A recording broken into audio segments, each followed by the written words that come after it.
శ్రీ సత్యసాయి జిల్లాలో టెర్రరిస్టులని ఎన్ఐఏ విచారిస్తోంది. మీరు వింటోంది నిజమే.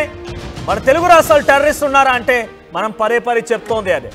స్లీపర్ సెల్స్ ఉన్నారు. మన దేశాన్ని ఏదో రకంగా ఆందోళన గురి చేసి కుట్రలు కుయుక్తులు పన్ని ఇక్కడ రక్తపాతాన్ని చూడాలన్నటువంటి ఒక ఆలోచన కలిగినటువంటి దుర్మార్గులు దుష్టులు ఈ హౌలగాలు ఇంకా మన దేశంలోనే ఉన్నారు. వారందరినీ గుర్తుపట్టండి అని పదే ఆర్టీవీ చెప్తోంది. అంతలోనే శ్రీ సత్యసాయి జిల్లాలో ఘటన బయటపడింది. ధర్మవరంలో ఉగ్రవాదుల కదలికలని ఎన్ఐఏ గుర్తించిందట.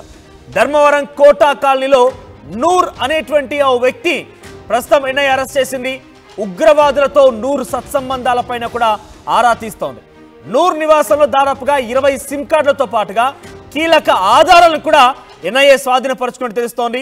అయితే ఈ నూర్ మహమ్మద్ ఒక సోషల్ మీడియా అకౌంట్లో ఎన్ఐఏ నజర్ వేసింది. అయితే ఆ సోషల్ మీడియా అకౌంట్లో తను జాయిన్ అయిపోయి ఆయన యాంటీ ఇండియన్ యాక్టివిటీస్కి లైక్ చేస్తున్నాడట.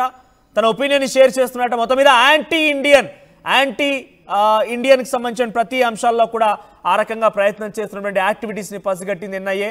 అయితే స్థానికంగా ఓ హోటల్లో కుక్గా పనిచేస్తున్నాడు ఈ నూర్. సో ప్రస్తుతానికి అరెస్ట్ చేశారు.